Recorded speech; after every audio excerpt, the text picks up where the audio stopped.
combating poverty, fighting climate change, and building inclusive communities. This is an incredible, diverse community, but we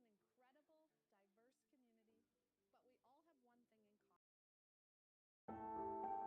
Imagine a group of very dynamic young people who are always thinking, how do we need to improve the world? How can we be the voice of our generation?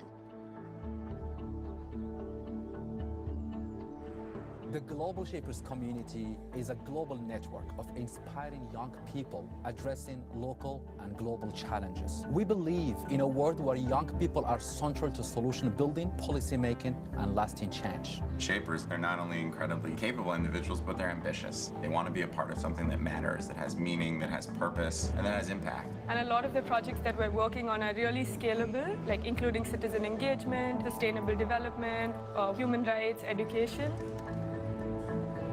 There is a large population in Delhi which does not have access to food. We are connecting caterers or restaurants who want to supply food for people who are in need to NGOs or organizations who run shelters for homeless people or underprivileged people in urban slums, for instance, in the city. And we actually hope that we can pick up an area in Delhi which we can make completely hunger-free. We wanted to start identifying actual social business projects that exist in Tunisia. So who is doing social entrepreneurship and actually having an impact? We met the therapeutic farm for handicapped people. They're serving 70 handicapped people, and they provide them with a community and an open space to feel accepted and to give them different professional trainings. Our goal is to help them become sustainable. The Global Shapers community has two objectives. One, enable the young people to self-organize for impact. Two, ensure the voice of young people is present anywhere the agenda is shaped. The forum is bringing us all together and creating this momentum for us to actually make things happen. All the curators of all the hubs come together. They're really open and eager to learn. Being able to meet with our leaders, being able to be a part of policy making is really, really important to me because it really means that we are owning the future and we're taking it into our hands. You need three things to be a global shaper. You need to be in your 20s when you apply or are nominated. You need the right combination of your improve the state of your community. And if you have these things, please join us.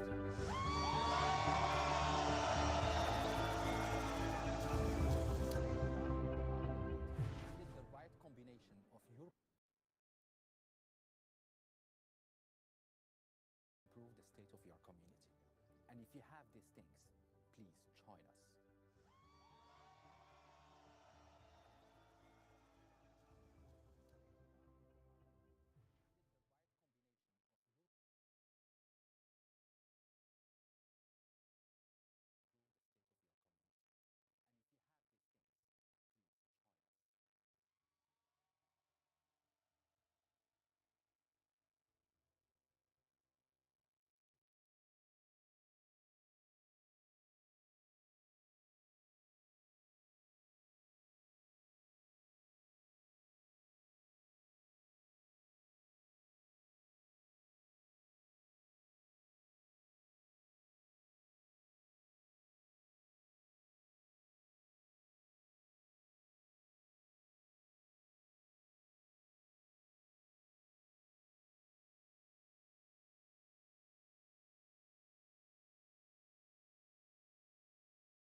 A very good evening to one and all gathered.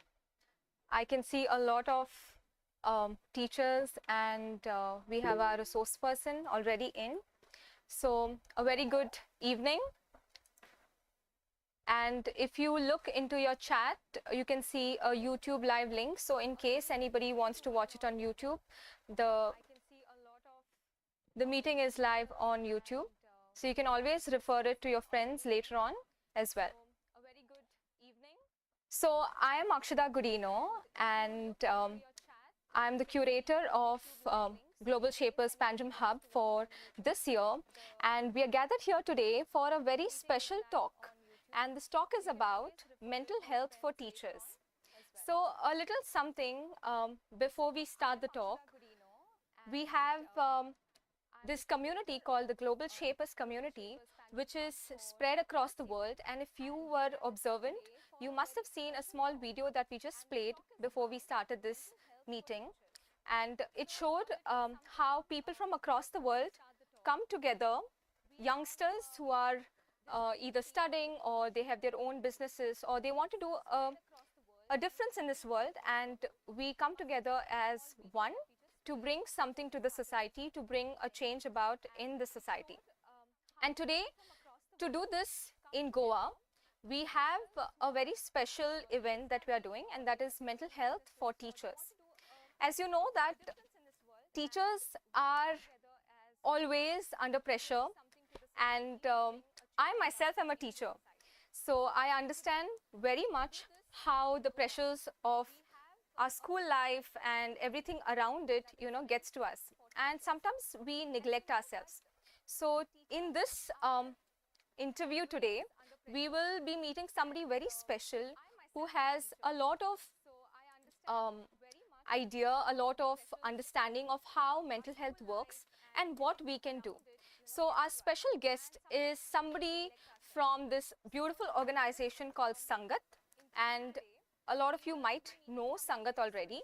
It's a group of people where people have come together to strive to make a better mental health facility for people, and where they can give people the access to mental health which is affordable and which is available to all.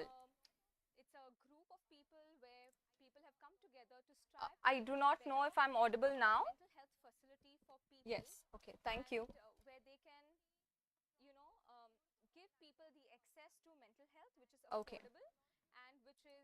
I'm just going to admit a few people in before we introduce our guest speaker for today. I do not know if I'm audible now. Yes, okay, thank you. So I'm very, very glad that we have around 100 of you from across Goa, and we don't just have people from Goa, but teachers from across India. We have we have teachers from Shillong, we have teachers from Maharashtra, we have teachers from Karnataka and Gujarat and Ahmedabad. So this is really, really exciting for all of us here at Global Shapers, and we are really glad that we have an amazing speaker who is going to talk a lot about what it is to be a teacher and how do we handle our mental health. So I would request Percy Cardozo, our guest speaker for today. She is an MA in psychology, and she is the project lead in inclusive education at Sangath. Very passionate about education, mental health, and disability advocacy. She has spent almost 3 decades in this field. So she is a mastermind, and today we are really, really glad to have Percy with us. She is an employee of Sangath, a reputed non-profit mental health organization in Goa, and her journey has taken her across the country, from preschools to professional colleges and from urban centers to all of the rural communities, with a commitment of creating inclusive and enabling learning environments for all.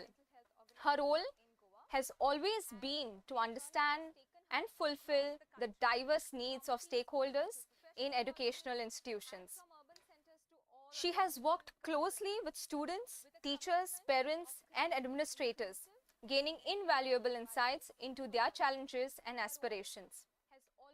Her work has revolved around grassroots, the initiatives which were aimed at strengthening support systems for vulnerable populations, particularly children with disabilities and those struggling with behavioral and emotional issues. From providing counseling services to coordinating projects that focus on child and youth development. Her key role in Sangath as of today is leading the work in inclusive education. And we all know that inclusive education is something that is really taking up. And we are really glad that Percy here is doing a wonderful job in this area. And she has developed many interventions tailored to different stakeholders, including teachers, special educators, and counselors. She has invested a lot of her time training counselors and teachers in school nationwide. And she has gone from Goa to Rajasthan, from Assam to Uttar Pradesh, and all across this country. So her commitment is to create an environment where every individual, regardless of their background, their issues, have an opportunity to thrive and succeed. So I'm really, really glad that Percy, you are here with us today, and you're going to give us some invaluable insights into what is mental health, how to deal with it, and what we can do as teachers. So Percy, welcome once again. Thank you so much. I'm glad I'm here. And let me just congratulate all of you young people to have put this, this is something new that I heard about Global Shapers. I'm really glad that young people like you are involved in taking this kind of initiatives forward. And I'm very happy to see so many teachers. Some of them are quite, some of them would be my friends who are there. I can see some known names. Some of them are from, maybe I don't know, but I'm sure I'll get to know them in this little interaction. And I'm really happy to be, on this platform. I was looking at some people messaging, that they are not able to hear that, especially when you were talking Akshata. Uh, just a question to everybody. Can everybody hear? If there's anybody who's not able to, if I'm not audible, please, you can text Akshata or the Global Shapers. I think I am very bad with technology. I love to talk, but I don't know how this technology functions. So please reach out to them. A small request to all the participants. If in case you want to ask any questions, please make sure you put it across in the chat box, and we have one of our team members who will take it up as and when we go ahead with the subtopics. So if in case you have any impending question on your mind, please feel free to put it in the chat box and we will take it up. Okay. I think everyone can hear us, Percy. Yeah, I think so. I'll just check. Somebody messaged me. So, okay. So, yes, now I think I'm ready to start when you are ready to start. Well, so I think the first question I have for you, Percy, is as teachers, we hear a lot of these counselors who come in, who talk to our students, but nobody really addresses anything to us. And sometimes we know what is mental health. Everybody knows what is mental health. But can you explain to us the importance of mental well-being for teachers? Like, we are always looking after our kids, we say, oh, we need to take care of every class, make sure everyone is well taken care of. But what about us? How do we do that? Absolutely. So if can I begin? Yes, go ahead. Okay, so let me begin with a very cliched statement. As teachers, we play a key role in the lives of our students, not just students. We are expected, we are supposed to be molding, nurturing, shaping a society, training future leaders, and all sorts of those noble intentions, right? They are kind of a very heavy load on our shoulders. We are here as teachers with all the good intentions, but this whole responsibility in itself is, at times can get difficult. And as you have rightly pointed out, that as teachers, we are constantly, looking at things that we can do to make our students' lives better and more comfortable. And we get neglected. Sometimes we neglect I say we because I have been a teacher myself before, getting into this, and I always identify myself as a teacher first and then a mental health professional, but I'm a teacher first. So basically, when we're teaching, we forget ourselves, and our student is the primary focus. How do we change things for him or her? How do we make his or her life better? And we don't do it intentionally, but perhaps we don't realize that we are human beings, and and we have our needs, and some often these needs get overlooked, and we are kind of we don't realize basically. So to get back to your question, mental health, as in health is important for everybody, and I do not see mental health as separate from health, right? Health, everybody has to be healthy. So when we look at physical health, when we want to be diabetes free, when we want to be, have a healthy, heart, and when we want to be cancer free, and maybe we want to boost our immunity. So we are so much focused on being physically healthy. We have to also give equal weightage to mental health, as in our well-being, our emotional well-being.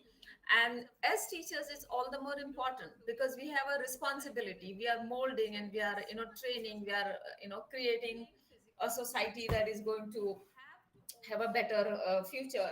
So to be effective teachers, I don't have to, like explain it in detail, but I have to stress it here that to be effective and to be efficient in our, work in a profession, we need to be able to maintain that mental balance.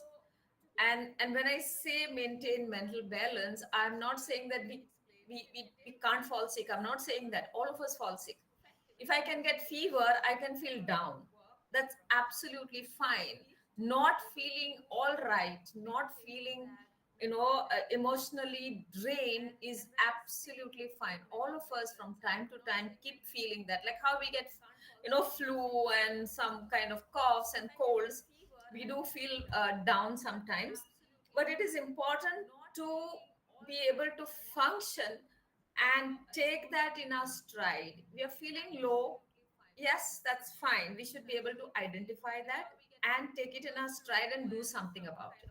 That's important. So basically, having, you know, uh, I would say good mental health, or basically being mentally,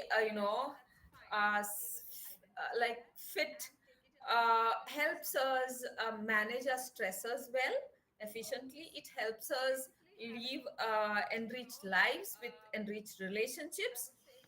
And again, it helps us find meaning and satisfaction in the work that we are doing. So it doesn't matter whether we are teaching or we are, doing some clerical work in some office. It is same for everybody. But because we are teachers, we deal with human beings and we are molding, young children. It is important for us to take care of our, mental health. Does that kind of address what you have asked me, Akshada? And yeah. Just like how our physical health is also a priority to all of us. And Right. thank you for so beautifully putting it across, but like you said, how can we as teachers prioritize our health in such a demanding profession? Because we are always called to, be out there. We are always called to have like a smiling face. We are always called to put in our best. So how can we as teachers be there and also take care of ourselves? Right. So about, we having to put on a smiling face, I'll come back to it later. But what I want to kind of talk about stress here is that, which I've already done earlier, that if we are concerned about, uh, you know, uh, our increased sugar levels, and reduce on sugary foods and carbohydrates. And then if we are concerned about our cardiovascular health, and if we want to reduce on things that would increase cholesterol and stuff like that, we also have to be concerned about our stresses. And mental health, stress puts us at a risk, right? It is not just mental health, even physical health. So I would say things like depression and kind of mental health issues are kind of related, what we call lifestyle illnesses. So basically, because of stressors, there are we could be at a risk. Now stress doesn't cause mental health problem. That is something that we have to remember. It can trigger. So mental health issues can be due to many other factors. Stress can trigger reactions and predisposes. We may have a predisposition, but stress can trigger certain mental health challenges for us. And it is important for us to be aware and to take quick action. Like how, if I am I'm sorry, I don't know what are the symptoms for diabetes, but I would say feeling tired and things like that. And if I remember, if I, like, somebody the other day was telling me, if you get pain in your left side, left hand, then it means that it signals something is wrong with your functioning of your heart. So if I'm careful of those symptoms, and I have to be also careful or concerned about things like, I'm not feeling all right, I'm feeling down, I've been getting irritable, why am I doing this? And I've been noticing myself that I'm losing temper constantly in the last 2-3 weeks, and I need to do something about it. So basically, prioritizing mental health is about identifying and going for help, or reaching out to wherever. I'll talk about help seeking in a little while. So basically, that is about prioritizing your mental health. And it's very important to give equal weightage to our health, physical health as well as mental health. And I would say, we would I would suggest that we would want to give more weightage to our mental health, because that is connected to our physical health. If you're not feeling well mentally, if we are down and we just can't get on with life, then these can have impact on our physical health. And of course it is the other way around as well. But often it is because of our mental health issues we can get into many lifestyle issues, like stress triggers you know um, insulin fluctuations. Stress can trigger heart diseases. Stress can trigger many other the lifestyle illnesses like hypertension and things like anxiety disorders and stuff like that. Yes. I think, yeah. Mind was, like when you say talk about diabetes or you talk about some health ailment, we tend to look at the signs and we move on and we like go to the doctor and we get the treatment and we try to control everything. But when we are stressed or when we feel sad or like depressed, we are never taking that initiative of going and looking out for help. So I think that is something probably many of us have experienced, and we never get that push probably from the kind of society we live in to go and get that help that is needed for our own good. So yes, and can you then tell us what are the common misconceptions that are there among the educators? Because I think it is really a tragedy, because we know so much, we have so much of knowledge, yet we never take that knowledge and put it into action. So yeah, can you tell us? So as far as misconceptions are concerned, I'm not sure whether it's basically just with us as educators. Generally, when it comes to mental health, there are a lot of misconceptions. And because we are teachers, there are certain things that which I will touch upon at the end. But the first misconception about mental health issues is that it's a sign of weakness. If I have a neighbor or a friend of mine who has cancer, I would be more than willing to talk about so and so having cancer. Please pray for him. Please, go and help him and let's find out and whatever. But if I know that there is some person in my neighborhood or somewhere in my friend circle who has, say some mental health issue, I will keep my mouth zipped because I will think that, oh, this is something that I shouldn't be talking about. This is something that, we shouldn't be open about, because I am embarrassed because she has that and I don't want to talk about it. So the first misconception is we can have diabetes and we can have heart ailments and we can have cancers and we can have arthritis and we can have everything else, and we are not considered weak. But when we have any mental health issue, we society looks at it differently. So we don't say directly that we are weak, but the way society looks at it is different. So it is a sign to people who are undergoing these difficulties that this is something that we shouldn't be talking about. Then it leads to stigma. People shut up. People don't want to talk about it.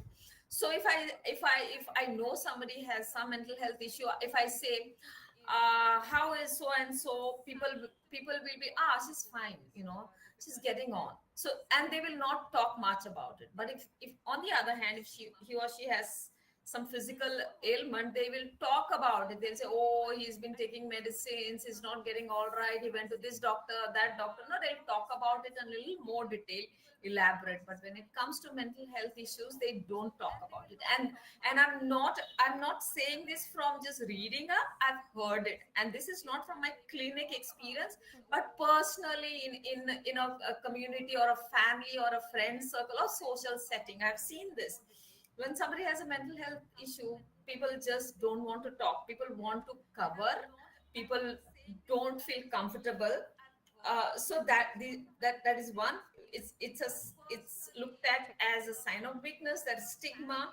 There's lack of understanding about mental health. We read about it. Everybody talks about it, but what is it that we call, mental health issue? There is no clear understanding amongst, that widespread understanding is lacking. And we think mental illness or mental health issues are mental illnesses. They are different. Mental illness is different. It's much, there's much more deeper kind of, impact and lot to uncover. But there are very simple mental health challenges like depression, stress related, like anxiety, which is general, so these are issues that get neglected. And sometimes we think that this is just a phase, it will pass off, we are fine, it'll get all right. Often we think that mental illness means we have to go to a psychiatrist. It requires medication, which is not always true. We don't have to go to a psychiatrist all the time. Uh, Maybe sometimes you have to go and you need to take medicine, but we do not kind of take kindly to taking antidepressants. We would rather take aspirin, dispirin, or whatever physical health medication that is prescribed. But when we are prescribed any mental health psychiatric medications, we don't want to we are not very open to taking it because we feel that this is, one is stigmatizing, secondly there is some there could be weight gain and there could be health issues. But all medicines have health issues, right? They can have other health complications. So if I can pop in a pill for diabetes or any other physical illness, I might as well go and seek help and take that medication because that is going to help me get better. That is kind of something that people need to be aware of, open to. And as teachers, the misconception is that I have to sacrifice my welfare, my health, my well-being for the good of my students, which is not true. If you don't take care of yourself, you cannot take care of your students. So the biggest misconception among educators is that we have to sacrifice, we have to drop everything and go and attend to our students, and we have to put up a smile of front that everything is perfect, and teachers are so used to being showing that everything is fine, everything has to be in place. And I'm talking this from my experience. When I was a teacher in school, before I joined Sangath, I would want everything to be picture perfect, like nothing. So everything would be under the carpet and under the table, and this picture has to be good. That's a trait that most of us as teachers develop during our work in this profession. And I think that works to our disadvantage. Making sure that everything is in place is very good, it's nice, but not at the cost of our health. If we are not healthy, we are not be able to function efficiently. So that is something that is teachers need to be aware of. And because we are supposed to be in this noble profession, we believe that we have to behave in a very noble manner. And noble manner for me is just taking care of yourself. There's a first priority. You are a person first, take care of yourself, everything falls in place. Yes, so that's about misconceptions about mental health issues. True. Yeah. Yes, Percy, like you said, I think it's a second nature to most teachers to just go and be always smiling and be ready to take on the day, despite what we are going through. I myself, I can identify with that, behavior, because sometimes there's so much going on in school because we have to keep doing things, and there are so many other things around us. But when we are in class, we have to put that face where everything is fine and everything is okay. And I think we tend to forget that when we come back maybe to the staff room, we need to reflect on what we just felt, and then really introspect on what we are going through as teachers. So, and I think there's no time for you to introspect and right, reflect on. right. Yeah. That's always it. But yes, probably now that you've spoken about it, many of us are going to take this up and take out maybe 5 minutes throughout the day and just reflect towards the end of the day, probably. Right.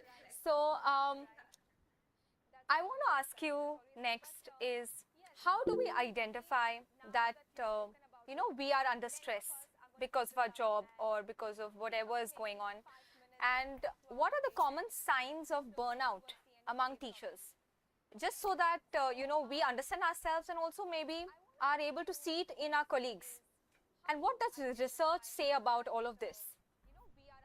So let me just touch upon a little bit on research, because this is not something that I will kind of very deeply delve into research, because this is as teachers, whoever is here, I don't think we are academicians in this group, but basically to kind of give you in a nutshell. So there have been several studies in the West, which not recent, since long, about job related stress among educators. And the studies point out that teachers have studies consistently have pointed out that job related stress among teachers is real. Several factors contribute to job related stress among teachers, and some of these key factors are student motivation, classroom management, discipline issues, and these are student related factors. But there are other factors like administrative issues, workload, and some other work that gets transferred onto the teachers. This is particularly our India related issue, especially in government schools, schools that are aided or government schools. So basically, what the our home Indian researchers have pointed out is more or less same, that teachers are under work stress, And of course, teachers would also have other stresses which are related to their personal lives and homes, but that's different. There is work stress among teachers, and the factors that both kind of groups talk about are more or less same. Whereas in India, there is an additional burden on teachers sometimes to go and do some other work, which I can give you one example, which I know personally from my experience in Goan schools, because I have worked quite a bit in schools here. And teachers, when elections come up, teachers have to pack everything and go and sit there or do whatever, I don't know. So that's stressful, right? Because you don't get any say excuse, or you don't get any kind of like in terms of your work compensation, like as in you no relaxation to say, okay, I'm not going to teach one chapter, that's fine, I'm going to sacrifice 3-4 days or 10 days into this, so I will get a relaxation to complete my syllabus. I don't get it, so I have to complete that, plus I have to attend to these things. So I don't know whether this is true now, but I know that this used to happen some years back, as in just before COVID. I don't know, things may have changed after COVID and with the national policy in place. So research is pointing out that teachers' job related stress is real.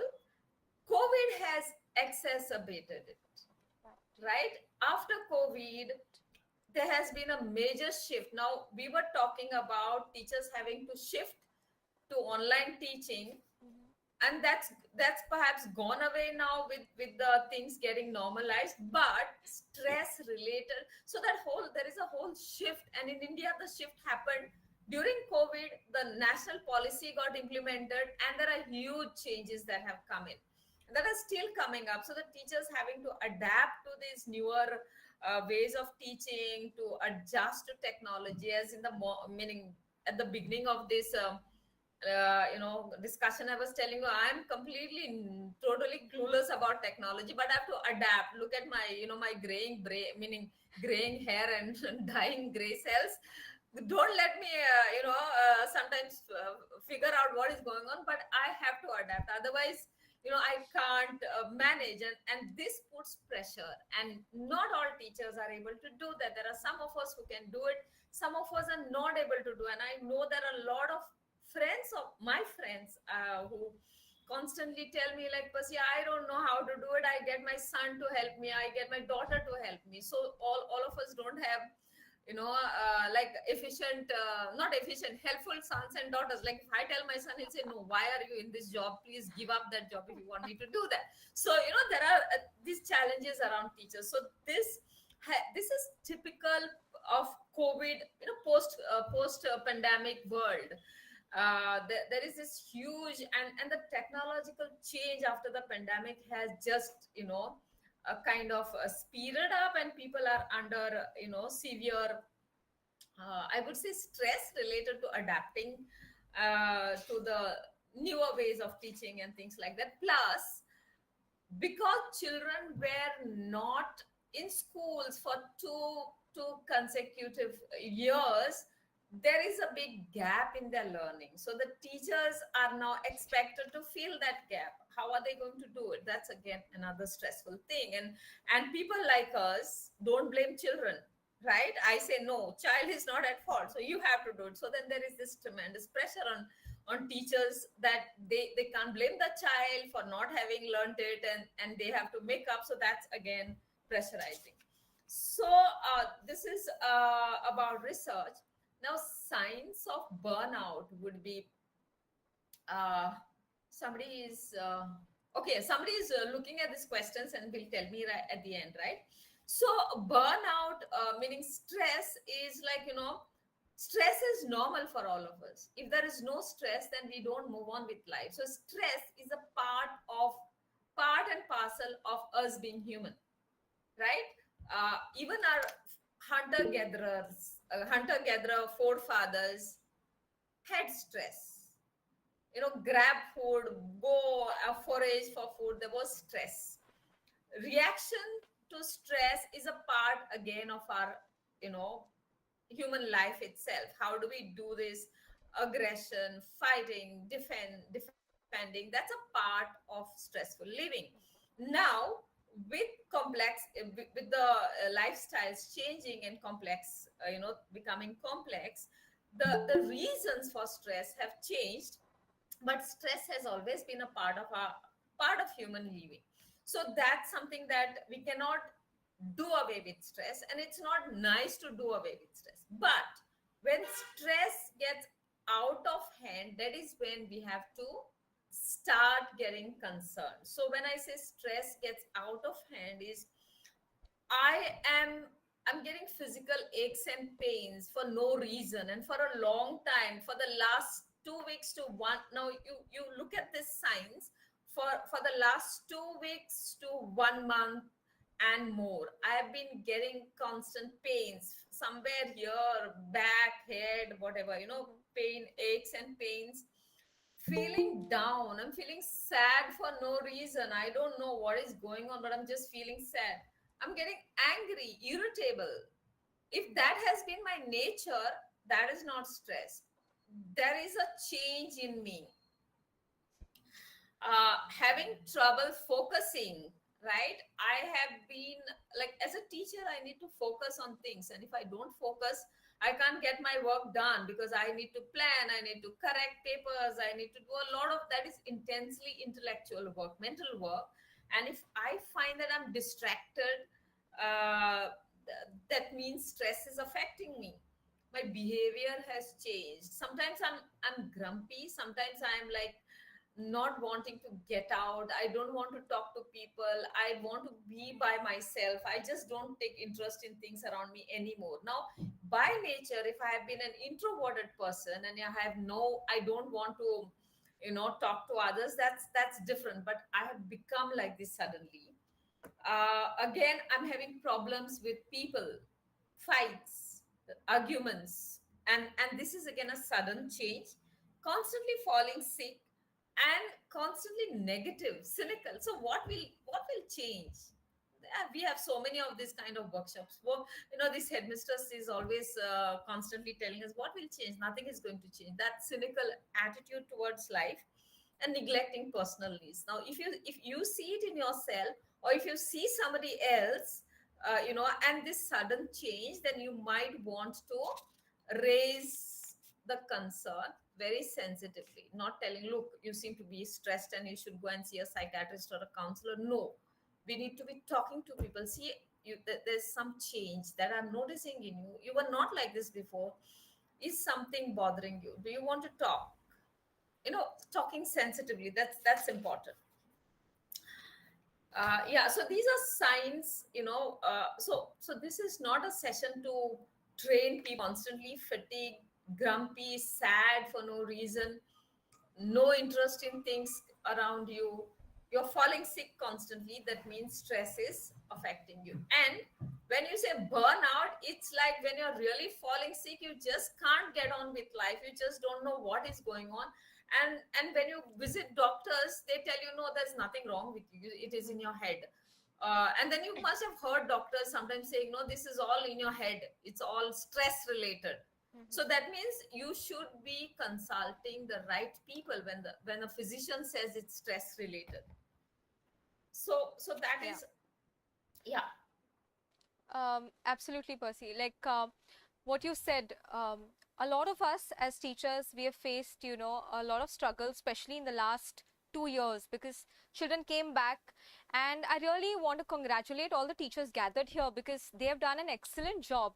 We have been able to really break through, and some of us who were not even able to understand technology took it up, learned, and we were able to do our classes online. So which was an excellent thing. And like you said, identifying stress amongst us, the fact that sometimes some of our colleagues would go silent, or maybe they are so tired that they are always sick, or they are absent all the time. It really is a red flag, you can say. Now a lot of these red flags and green flags are around, so it's a red flag for us to actually maybe go and, like you said, inquire. So I want to ask you, Percy, how can we help these teachers cope effectively and efficiently with stress? if we are probably around them, if we have friends who are dealing with it, how can we do it? Okay, so I think we are also maybe running out of time. So I'm just getting into strategies because people are interested in that, right? Yes. So whatever. So what I'll do is what you've asked me is kind of related to strategies. So one of the first things many teachers are also asking questions. Someone from the global, yes, sorry, Shapers Hub can collate those questions, and then you can ask those questions and see if I've not addressed. But the first important part for us, when we don't feel well, we should reach out. Help seeking is the first important thing. And when I say help seeking, I'm not talking about talking to a psychiatrist or a counselor, or help seeking. It doesn't have to be for your stress. Sometimes the problem requires help. For example, I would say if I have too much of workload, it doesn't help me in going to a counselor, because a counselor will only teach me time management strategies and something, right? That is not going to solve my problem. I have to talk to somebody who is going to help me solve it. So the teachers need to have or develop problem solving skills. This is my problem. If I sit and whine here, is it going to change? Right. No, whining is not going to lead us anywhere. It's only going to add to our stress and our bitterness and our feeling low, and again it's going to lend us into a cycle. So the first thing, if I have too much to do and I can't handle it, I will go to my headmistress or headmaster or principal and say, sir, I just don't know how to do this, because this is so much that is on my plate, and I think I need help. I just cannot manage it. Now, we have to be also ready. So this is problem solving, right? I have to go and talk to the right people. So if the principal says, no, you're paid to do this, you're wasting your time, then I have to be ready to take what he is saying and then address the next issue that might be coming up. How do I handle the feelings that are generated for me because he's blaming me? So these are the skills that the teachers need to develop, because nobody is going to take away their stresses. Sitting and whining will not, get the stresses away. It is us. If I am stressed, I have to find a solution for that. So one is seeking help. I have to constantly reach out to people. You have to remember that it is not a sign of weakness. To feel low, to feel down, to feel overwhelmed is not a sign of weakness. I have to constantly reach out to people. And there are having a good support system around you is absolutely important for these reasons. That when I can't handle certain things in my life, I have to talk to my friends, family who I can trust, who will not judge me. Not everybody who is out there, but certain people who will not judge me. So that is for myself. When we see somebody else struggling, it is important for us to observe and reach out to that person. Extend a hand, not a judgmental hand, but a hand that is understanding, that yes, he or she is facing this difficulty. Like, I face difficulty in some other area, he or she is facing here, and I have to be listening to that person. So if I want to help somebody under stress who is not able to manage, then I have to be listening actively, non-judgmentally. And I have to be reaching out. Now, again, reaching out first to your immediate circle, close circle. Then you see you can reach out to the larger, community, depending on the issue at hand. And then the last resort is reaching out to counselors and psychiatrists. You have to remember that when things don't change, you have to go and talk to people who are specialized in getting special help for you. But all the time, for mental health issues, you don't need specialists like us. You don't need all the time. I'm like, I don't think we should be selling ourselves and saying go and seek counseling. No, first people that you need to reach out to is your immediate circle. So build that network. That is very important. And especially when things are down and when you talk to somebody, it is healing, it is helpful. So that is very important for teachers. And I think I will just connect the strategy to resilience. You had this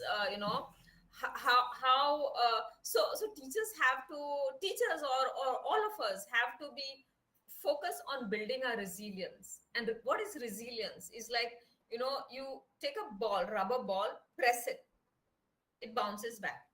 That is resilience, that you have the innate ability to come back. You go down under stress, you get crushed, but you don't let yourself get crushed, you bounce back. So that resilience building is very important. And one of the best things for making yourself resilient is reaching out, building close networks, relationships. Maintaining relationships is very important. Talking to people is healing. Sometimes people mess things up, that's fine. So for that, we would want to build other skills. How do we take things in our stride? How do we adapt to things and move on? So these are things that teachers would want to kind of reflect on. So often what I do, meaning I talk when I personally, when I have issues, I talk. I don't cover them up and put them under the blanket and say, oh, there's nothing wrong in my life. I talk. And then you realize that people don't think of you as bad. It's just that because you don't talk about it, so sometimes it's in a head. If you don't meaning, there's one saying which says, if you don't mind, it doesn't matter. So it's in your mind, right? So this whole mental health, we make a mountain out of a molehill. It's all in our mind. We have to be constantly talking about it. If I say, oh, nobody bothers about me, and when I don't reach out, when I don't talk, nobody will bother, because people don't want to interfere in your life as well sometimes, right? So if I don't talk, people will not know that I'm going through any stressful, anything, any problem in my life. So I have to be talking about it. Some people will listen and ignore it. Some people will go and add tails to it, but that's fine. That doesn't cause death, right? If somebody adds tails and say, it's not like it doesn't murder us. It's just that maybe we are a little worried about, oh, this is spread around and all of that. But I think that's fine, right? Depending on what the issue is. So it's all in our mind. So we have to be ready to open up and talk to people. Reach out. That's what I keep saying. Reach out. You want help, reach out. You see somebody else in need of help, reach out to that person. Don't ignore, right? Sometimes you reaching out can save a life. You don't know what people are going through. We don't know what people are going through. So that's my strong message for taking care of us and taking care of somebody else. Reach out. And the other, you have any question around that? No, Percy, you can go on, because we will take questions at the end. So right. I just want to remind the teachers who are present, please do not raise your hands. If you have any questions, please put it in the chat box. We will take it at the end of the talk. Yes, Percy, continue. So basically what I also would do to build resilience and to handle my stresses better, I think one of the best one of the best things is to do integrate mindfulness and grounding activities into your day-to-day schedule. And this is very simple. Mindfulness is something really simple. You don't have to have some big, half an hour, 1 hour a day kind of activity. Very simple activities. When I'm feeling down and when I'm feeling stressed and worried and anxiety just grips me, I have to just let the thought flow. I'm worried. Now tomorrow headmistress is going to, probably hang me for not turning in the papers. Let it flow, feel the anxiety, but very gently come to the ground. You're sitting on this chair, feel the chair. There's a soft cushion under. There is something here in the room. So you feel it, right? You're grounding yourself to the present, be in the present moment, and that takes 2 to 5 minutes. And then you realize that when you do this grounding, you have your train of thought gets distracted. Like you sit and see what is around you. It may be a common, it may be your usual room or something that you're used to, but just observe what is around you. There's some light switch, there is some box here. What do you hear around you? Noises around you. So you are grounding yourself to the present moment. So that is very important. Thinking about future gets you more worked up. Future will take care of itself.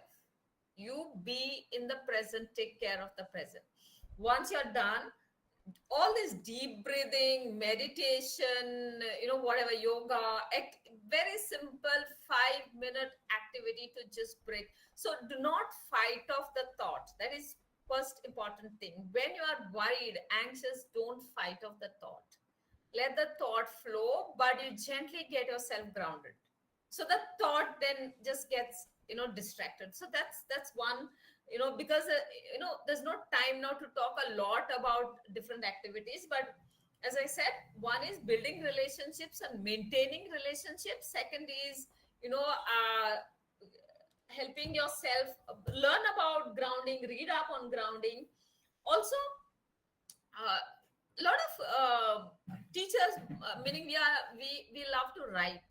Teachers, like, all of us, I think some of us at least would love to write. So journaling is also very important.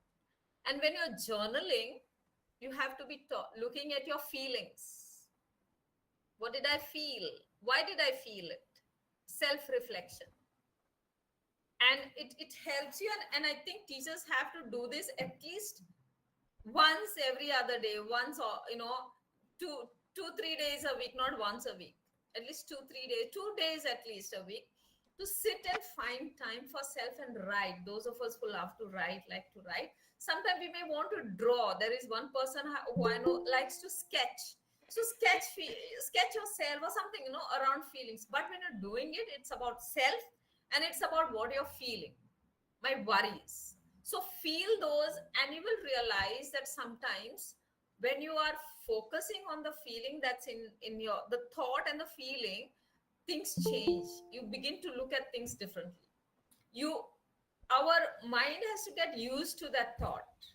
And then the thought doesn't worry, that it doesn't create that fear in us anymore.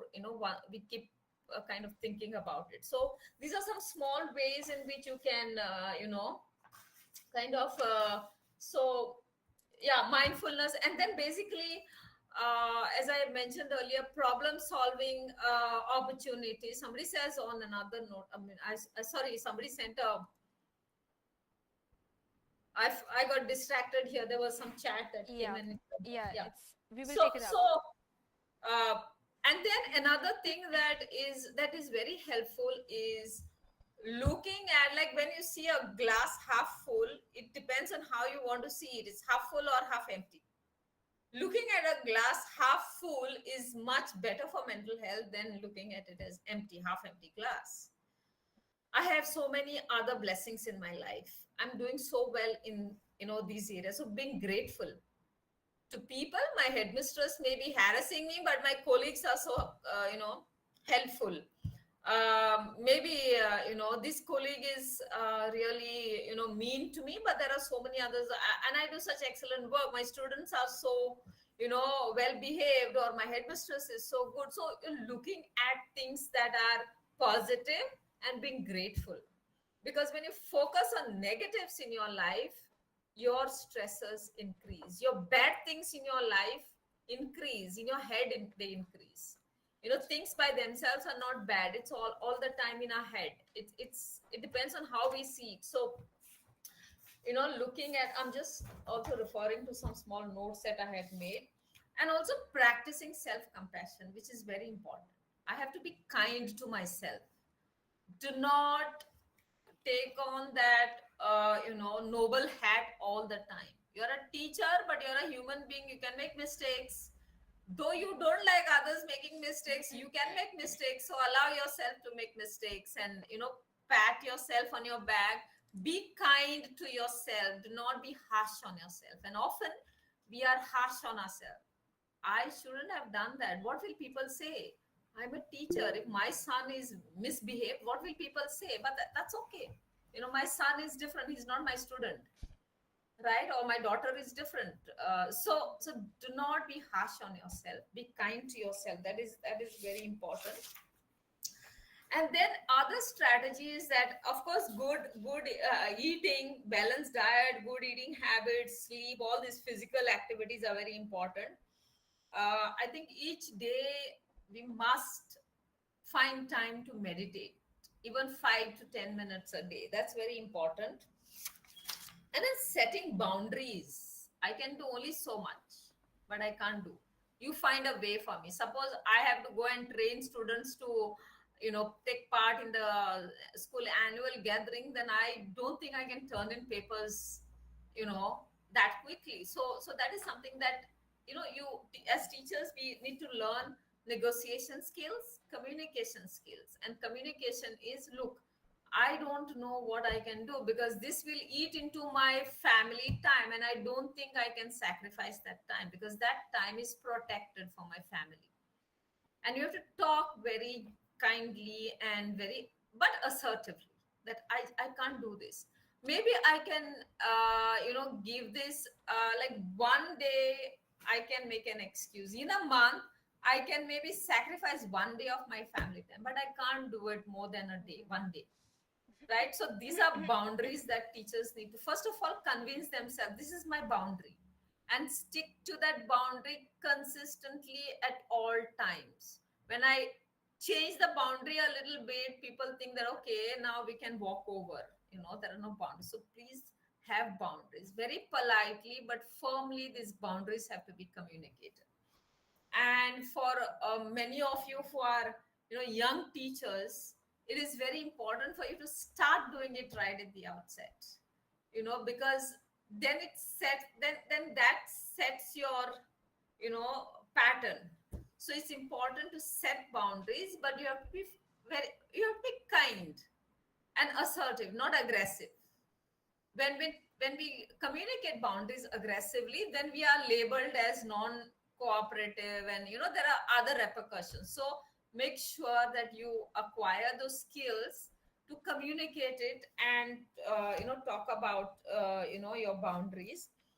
Other skills like time management, prioritizing tasks, and all of that is something that our teacher training institutes don't equip us.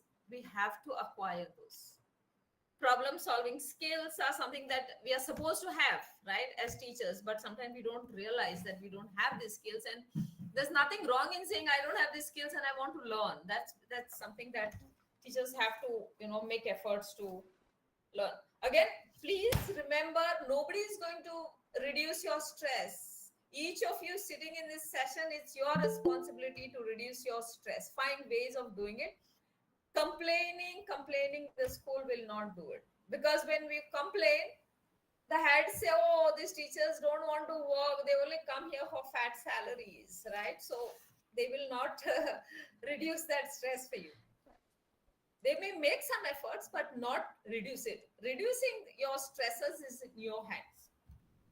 Taking care of your mental health. Like if you have diabetes, your mother-in-law or your mother or father is not going to do, swallow medicines for you. They will take you to the doctor, but you have to do the swallowing. Absolutely. Right? Yes. Yes. Percy, like you have really, I think, compiled everything in the last 10 minutes. And you've given us some really amazing strategies to work on as teachers. I think the key points that I took from the last 10 minutes was that reach out to people when you see that something is wrong. Reach out if you want help from others, and build friendships, build good relations with your colleagues, and build resilience is what you really stressed upon. Because if we are able to be resilient to the stresses around us, nothing can ever break us. And I think teachers are really, people who can bounce back every time. So maybe that is something that I personally will take forward from here. And what you really beautifully put was mindfulness. I think it is something that we tend to forget, just to ground ourselves, to allow ourselves to feel the feelings that we are feeling, and not to just push it aside, then it builds up, like you said. And yes, time management, prioritize our job, problem solving, everything that we have to learn these skills as we go along. So I think as teachers, like you said, really stuck with me is we need to be open to learning new strategies, learning new skills. And I'm sure that will definitely help us. So Percy, thank you so much.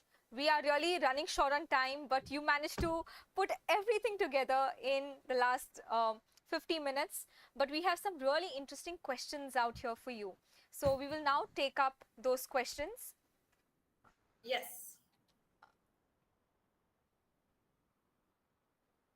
Okay. So I'm just going to read a couple of questions. Ishita, are you on call? Yes, I've sent you the questions. Would you like me to read them out or? Okay, I will read them out. Okay. Yes, thank you, Ishita. Okay, so our team was really, really, mindful. They were watching all the questions. They put together everything. So a couple of questions that came your way, Percy, is the first one I would like to read. Very surprisingly, this gentleman says, we talk about mental health today, but were teachers in the past mentally stressed or no? I remember my good old days, my teachers were always happy and outgoing, but not now. Why? So I'm not sure. Even my teachers those days were not really looked stressed, but that doesn't mean that they were not stressed, perhaps, right? Right. So that is one. Secondly, today's world, there is so much of complexity. As I said, our four hunter-gatherer forefathers had stress. No denying on it.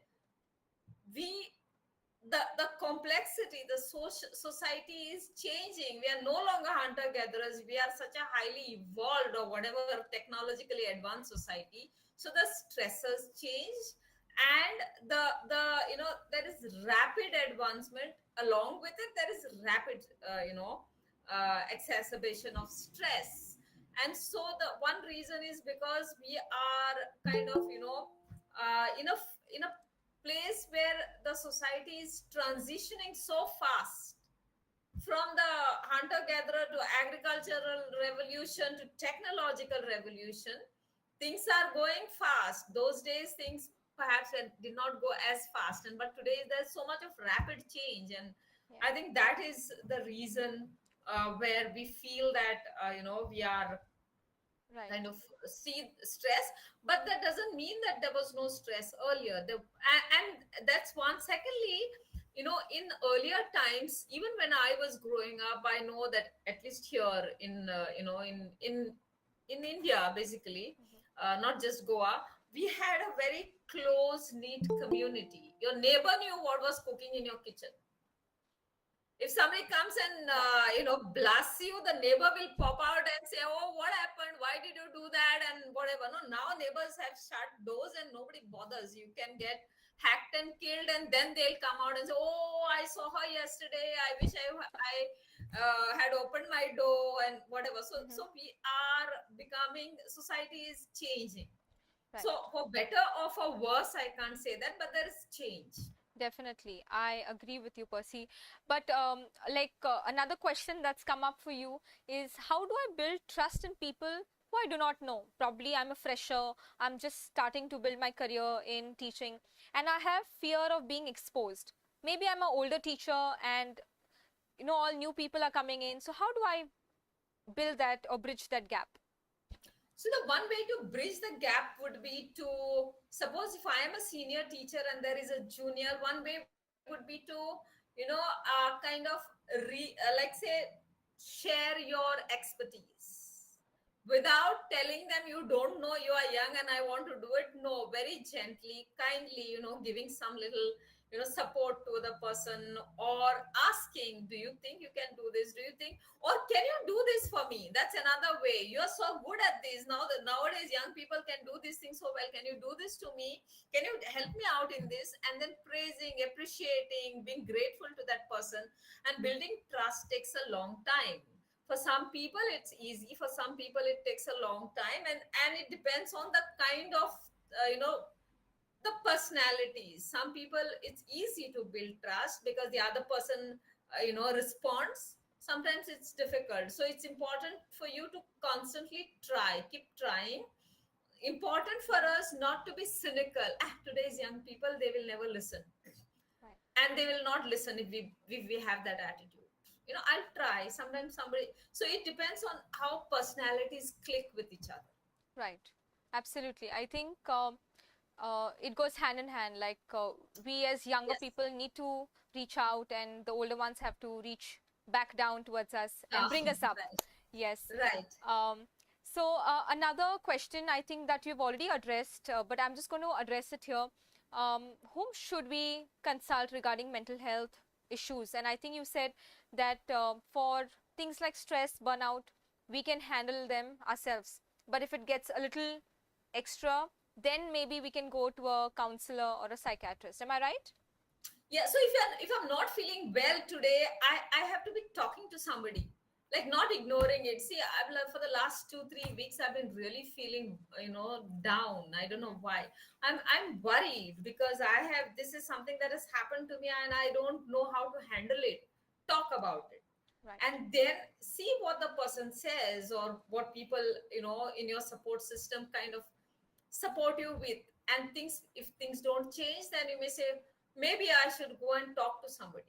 And then you would want to go to a counselor, and the counselor takes a decision on sending you to a psychiatrist if needed. People go to a psychiatrist only when they need medication. Right. And of all the by and large, mental health problems don't require medication all the time. These are only serious issues that become chronic, that do not change, that require medication, and those are lesser in number. Okay. So generally talking helps. And talking to a person, talking to somebody else is very healing. So first person to go to would be your support system. Then you will want to go and talk to people like counselors and Right. Absolutely. Psychiatrist is the last person. Don't go to him. Sorry, don't quote me out, but again, he's not bad. He or she's not bad, but I don't think you need that. That kind constantly. Right. I think we have good people around us, and I think it's only up to us whether we take the first step towards building those friendships. Yes. So yes, absolutely right. We have Keep building bridges. If there is a bridge that is broken, make efforts to build it. Absolutely, absolutely. We have a very interesting question for you. This question is about our childhood traumas. So the question is, our personal issues, our childhood traumas, do they affect how we interact with the students? Yes. And can this lead to a bias, a favoritism, a judgmental attitude, or demanding unrealistic goals from our students? And how can we keep our personal biases out of the classroom so that we are stress free? Sometimes that also builds builds upon our stress. So how do you deal with such a question?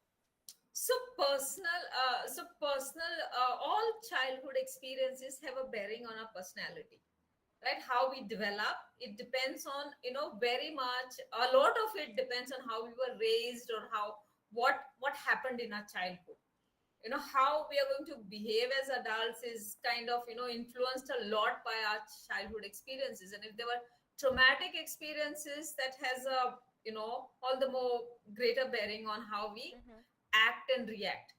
But that doesn't mean that all the time these biases or whatever will affect our interactions with students. It depends on the situation. And it is also very important to understand that we cannot keep them out and come into the classroom. What we can do is work on them. So if you think that you have something that's affecting you, some baggage that you have not kind of sorted out, it is important to sort it out. So talk about it, right? So now these kind of baggages, like childhood trauma, some traumatic experiences, these are best discussed with specialists, Right. not any person who wants to listen to you, because they will not be able to help you sort it out. It can open a Pandora's box and just have worms crawling around. So to avoid that, these are things that you might want to talk to specialists. So when I say specialists like counselors, these are issues that one would want to go to, not regular daily, not the normal daily stressors all the time. When stress gets out of hand, go to people like me. When there are things like this, come to people like me. But generally you don't need people like me all the time for normal stressors. True. Normal as in little more than normal stressors of your life. Right. So I would just like to appreciate these people, the teachers, educators who have put these questions out. So we have Francisco Cardozo, who had one of these questions, Sumitra Parab, Elaine, Ria Rodriguez, and Anoshka Pinto.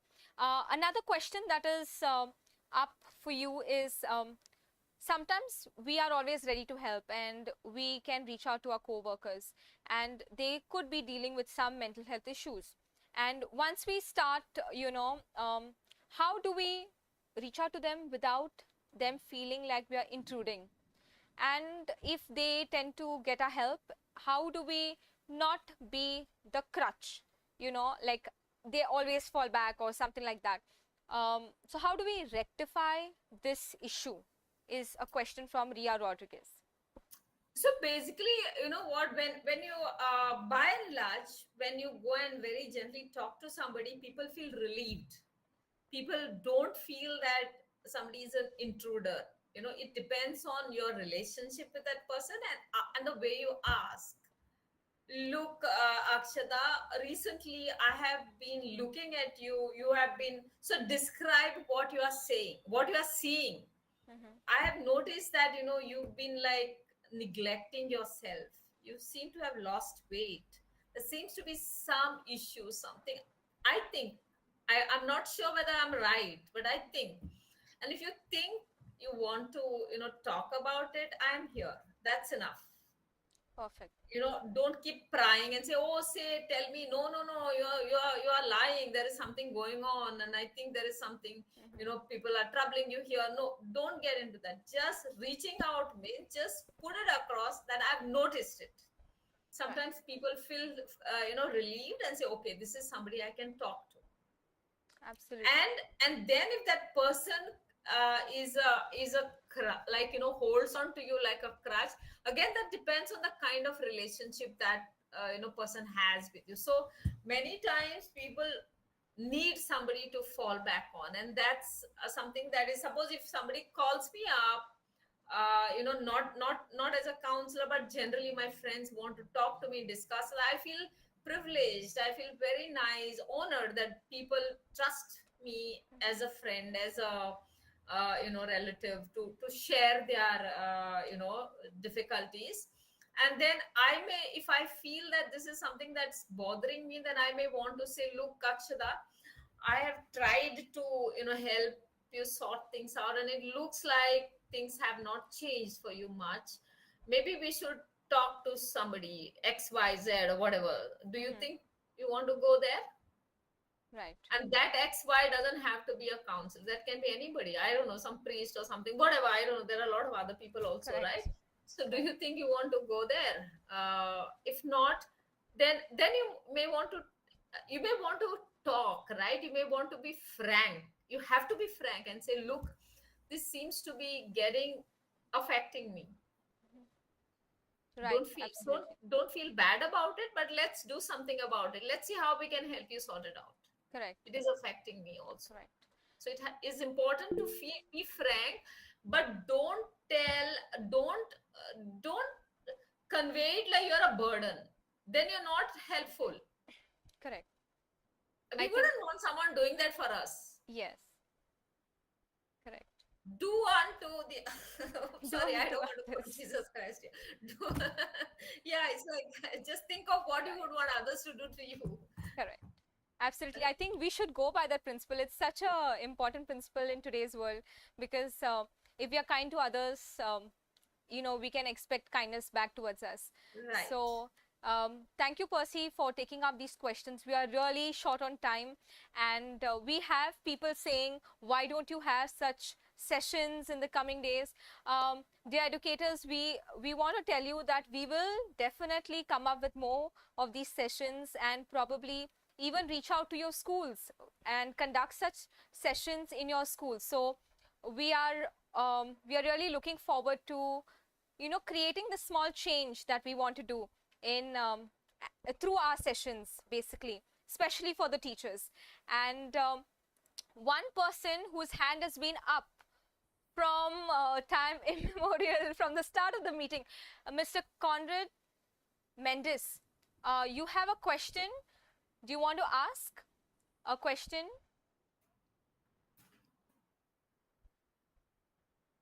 Mr. Conrad? So I can see one question that I can... yeah, go ahead, go ahead. When we are under stress, why do negative thoughts come to our heads, right? So that's the cycle that stress creates. It releases certain hormones. So stress and all these mental health issues are about the hormones that are released in our bloodstream and how they circulate in our system. And so when this cycle starts and it gets into this negative thinking cycle, and we want to break that, the best way to break that is mindfulness, meditation, relaxation, physical activity to break that cycle. Right. Go out in the nature, take a walk, do whatever, spend time in nature. And please remember, like how we don't forget to eat daily, to go to sleep, to take a bath, we don't forget it. Add some mental health routine, your healthcare routine into your daily routine, something that you're going to do for yourself, and don't forget it. It has to be like how you don't forget to eat and take a bath. Right, absolutely. And I think there is another person who has raised their hand, Shubham. Any queries? Shubham, your hand was raised. Okay, so we have prayer is the best form of meditation. Absolutely. Absolutely. That's a form of meditation. Yes. Okay, so I now request Jolene, as we are almost towards the end of our meeting, to say a really short thank you to our esteemed speaker here. Jolene, over to you. Hi everyone. As we come to the end of this enriching program, Mental Health for Teachers, it is my privilege to extend our heartfelt gratitude on behalf of Global Shapers Panjim Hub. Firstly, I would like to express our sincere thanks to our distinguished speaker, Ms. Percy Cardozo, psychologist and project lead for inclusive education work at Sangath. Your insightful sharings, responses, practical strategies, and compassionate approach have provided us with invaluable knowledge and tools to enhance our well-being and resilience as educators. Your dedication to mental health is truly inspiring and has left a lasting impact on all of us. A special thanks also to Sangath Goa for being an excellent collaborator for this event. Your partnership has been invaluable in making the session a success. To all the teachers from the various schools and higher secondaries around Goa and India, thank you for your active participation, sharing your experiences, thoughts, and questions. Your dedication, passion, and perseverance are the foundation of education. And the commitment you make not only to your students but also to your personal well being is deeply inspiring. Do remember to prioritize your mental health. As a healthier and happier you will only amplify the incredible impact you have on your students. I would also like to acknowledge the efforts of all the members of the Global Shapers Panjim Hub in organizing this program. your hard work and your actions for this meaningful cause is commendable, and this event is a testament to your dedication. In a special way, a hearty thanks to our outgoing curator, Ninoshka Pinto, incoming curator, Ms. Akshada Gudino, vice curator, Ms. Ishita Gudino, and our impact officer, Mr. Devansh Kolera. Additionally, I want to extend our gratitude to Ms. Akshada Gudino, our curator, for hosting this insightful discussion. Your skillful moderation and engagement have greatly contributed to the smooth flow of this session. Lastly, thank you to each and every one of you for taking the time to join us today. Let us carry forward the knowledge and the strategies we have gained today and continue to support one another in creating nurturing, supportive environments for both educators and students. Thank you.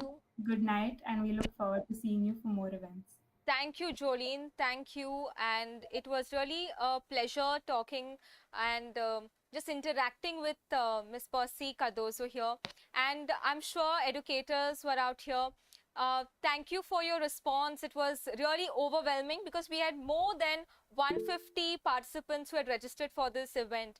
So we are really, really looking forward to having more such sessions for all of you. Please stay on our WhatsApp community so that we can convey any such events that are going to happen in the near future. And a link has been shared to you. It's on the chat already. Please fill that form. It's a feedback and a certificate form. And only if you fill that up will you get your certificate. So please don't miss out on that. And you can always forward our live, which was going on YouTube, to anyone, any friend, any colleague who has missed out on this session so that they can also gain experience and learn something from this. So thank you, Percy, once again for being with us, for spending your time and your knowledge, for just letting it out and just being there for us. So thank you, Percy. Thank you, Jolene. Thank you to the whole team. We look forward to having many more such sessions with all of you. And a request to everyone, if you could just put on your cameras, we could do a quick picture.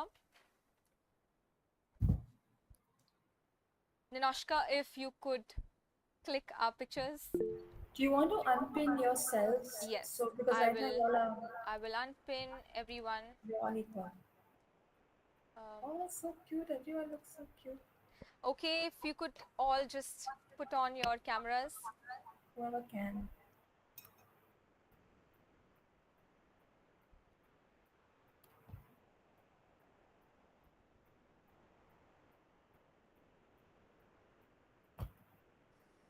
I'm not getting everybody in the screen. How do I get everybody in the screen? You have to take multiple. You'll have to swipe through and take multiple.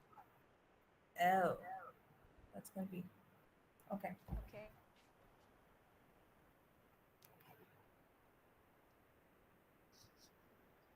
I am... Everyone keeps smiling. One second. I'm still taking. It's good, smiling will automatically reduce our stress. Endorphins. Yeah.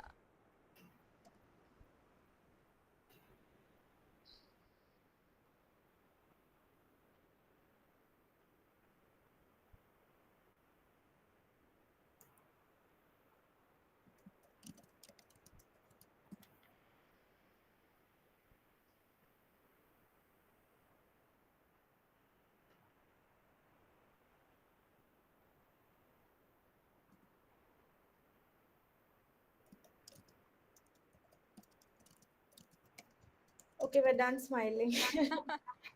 I've taken as many as I could. I'm sorry if I missed anyone out, but everyone looks very pretty. Okay, thank you once again. Thank you, everyone. Please don't miss filling out the forms. Good night. Bye. Bye-bye. Bye, everybody. Nice, lovely talking to you. Bye.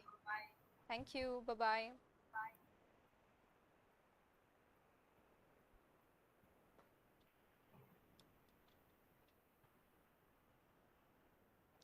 Good night and God bless. Yes.